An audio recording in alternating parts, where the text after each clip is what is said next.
আপুনি যে গোটেই শৰীৰটো দান কৰি দিছে মুক্ত হস্তৰে কিয় কৰিছিলে?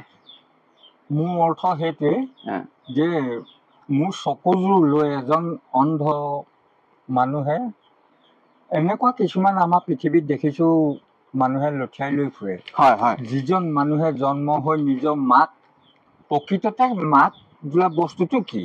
জন্ম দিলে মোক বস্তুটো কি? কিহে জন্ম দিলে? মা বুলি মাতিছো হয়, কিন্তু দেখা নাই, আকৃতি দেখা নাই। সেই মানুহজনে যদি কেনেবাকে মোৰ চকু পাই পেলানি মাকৰ মুখখন, পৃথিৱীখন দেখে, তেতিয়া তাতকে মোৰ এই পৃথিৱীত আৰু মোৰ কৰিবলগীয়া কাম একো নাই বুলি মই ভাবিলোঁ। টেষ্ট বা কিবা কিবি কৰা হৈছিল নে তাত? আচলতে এইবিলাক আমাৰ পৰীক্ষা কিছুমান আছে, নাইকিয়া নহয়। মানুহটো প্ৰকৃত মগজৰ কিবা ব্যতিক্ৰম ঘটিছে নেকি, বা কিবা ঘৰৰ পৰা কিবা কষ্ট অনুভৱ কৰিছে নেকি। আপুনি যেতিয়া ধৰি লওক গোটেই অংগটো দান কৰিবলৈ গৈছে, এনে সেইফালৰ পৰা আপোনাক সুধিছে নি বা কি কাৰণে আপুনি গোটেই অংগ দান কৰিবলৈ আহিছে? কাৰোবাৰ হেঁচাত আহিছে নি বা নিজ ইচ্ছামতে আহিছে নি, বা আপোনাৰ কিবা অশান্তি সৃষ্টি হৈছে নি, বা আপুনি কি ভাব লৈ এই শৰীৰ দান কৰিবলৈ আহিছে? গোটেই অংগ যি য'ত আছে সকলোখিনি আপুনি দান কৰিছে। দান কৰাৰ কাৰণে তেখেতলোকে ধৰি লওক এনে কি সুধিছে বস্তুটো? সেইকেইটা কথাই সুধিছে যে ল'ৰা বোৱাৰীৰ পৰা কষ্ট পাইছে নেকি, এই মাইকী মানুহৰ পৰা কিবা কষ্ট পাইছে নেকি, বা কোনোবাই আপোনাক পঠাই দিছে নেকি, বিক্ৰী কৰিছে নেকি, কোনোবাই পইচা লৈছে নেকি, এইবিলাক সকলোকে বাৰু সোধ পোছ কৰিছে, নাই কৰা নহয়। আপোনালোকৰ পৰিয়ালত আগত কোনোবাই তেনেকে গোটেই অংগ দান দিছিলে নি? নাই, দিয়া নাই। আৰু এয়াই প্ৰথম আপোনালোকৰ পৰিয়ালত? ক'বলৈ গ'লে এই কাকডোঙা বুলি কওঁতে কোনোবাই ক'ৰবাত দিব পাৰে, মই জনাত প্ৰথম বুলি ক'লেও বৰ হেৰি এটা নহ'ব নেকি। আৰু চুকে কাণে হয়তো দুই একে দিছে বুলি মই পিছত গম পাইছো। এতিয়া কিমান সত্য সেইটো মই নিজে দেখাগে নাই। আৰু আপোনাৰ মৃত্যুৰ দিনা অতি শীঘ্ৰে আপোনাৰ ইয়াৰ পৰা ফোন কল যাব, তেখেতলোক আহিব লাগিব। আৰু আপুনি মানে যে গোটেই অংগটো যে দান দি দিছে, বহুত সুখী নি? মই সেইটো কাৰণে সুখী। আপুনি যে অংগ দান দিছে, কিবা এই ভিডিঅ' যোগেদি বেলেগক কিবা পৰামৰ্শ আগবঢ়াব নি?